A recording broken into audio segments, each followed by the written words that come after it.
ಬಾಬಾ ಹೇಳ್ತಾರೆ ದೇವತೆಗಳಿಗೆ ಮತ್ತೆ ಅಸುರರಿಗೆ ಯುದ್ಧ ನಡೆದೇ ಇಲ್ಲ ಅಂತ. ಹ್ಮ್ ಮತ್ತೆ ಪಾಂಡವರು ಕೌರವರಿಗೆ ಯುದ್ಧ ನಡೆದೇ ಇಲ್ಲ ಅಂತ ಹೇಳ್ತಾರೆ. ಇರೋದು ಒಂದೇ ಯುದ್ಧ ಅಂತ ಹೇಳ್ತಾರೆ. ಅದ್ರ ಬಗ್ಗೆ ಹೇಳಿ ಸಿಸ್ಟರ್. ಪಾಂಡವರು ಕೌರವರು ಅನ್ನೋದು ಹೊರಗಡೆ ಒಂದು ಧರ್ಮಕ್ಕೆ ಅಧರ್ಮಕ್ಕೆ ಎದುರೆದುರಾಗಿ ನಿಂತ್ಕೊಂಡವರಲ್ಲಿ ಮಧ್ಯ ನಡೀತಿದ್ದ ಅಂತ ತೋರಿಸ್ತದೆ ಇತಿಹಾಸ.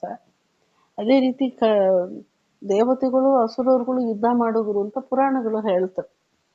ಆದರೆ ಅನೇಕ ಕಥೆಗಳು ಈ ರೀತಿ ಮಾಡಲ್ಪಟ್ಟಿದೆ. ವಿಷಯ ಅಂತೂ ಒಂದೇ. ಅದು ಯಾವುದು ಅಂದರೆ, ನಿಮ್ಮಲ್ಲಿ ಆ ದೈವಿ ಗುಣ ಇದ್ದ ನಿಮ್ಮಲ್ಲೇ ಅಸುರ ಗುಣನೂ ಬೆಳೆದಿದೆ.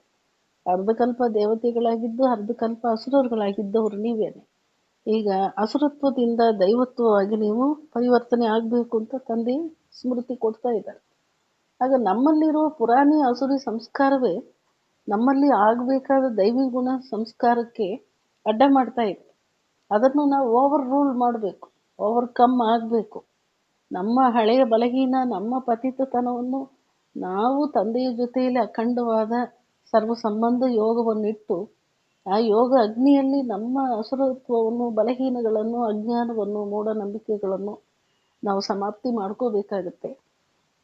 ಆಗ ಜೊತೆಯಲ್ಲಿ ದೈವಿ ಗುಣ ಧಾರಣೆಗಳನ್ನು ಮಾಡ್ಕೋಬೇಕಾಗತ್ತೆ.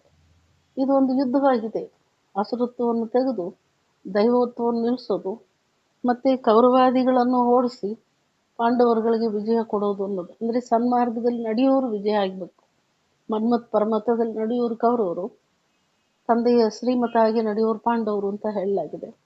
ಇದೆಲ್ಲವೂ ಸಂಗಮ ಯುಗದಲ್ಲಿ ಈಗ ನಾವು ನಮ್ಮಲ್ಲಿರುವ ಬಲಹೀನದ ಜೊತೆಗೆ ಈಶ್ವರೀಯ ಬಲವನ್ನು ಅಪ್ಲೈ ಮಾಡಿ ನಾವು ವಿಜಯಶಾಲಿ ಆಗುವುದರ ನೆರಳೇ ಆಗಿದೆ ಅಂತಾರೆ ಬಾಬಾ. ಕಥೆಗಳು ಅನೇಕ ಇರ್ಬೋದು, ಆದರೆ ಪ್ರಾಕ್ಟಿಕಲ್ ಸಂಗಮ ಯುಗದಲ್ಲಿ ಈಗ ನೀವು ಮಾಯಾ ಜೀತ್, ಪ್ರಕೃತಿ ಜೀತ್, ಇಂದ್ರಿಯ ಜೀತ್, ಜಗತ್ ಜೀತ್ ಆಗೋದೇ ವಿಜಯ ಅಂತ, ಯುದ್ಧ ಅಂತ ಹೇಳ್ತಾರೆ ಬಾಬಾ.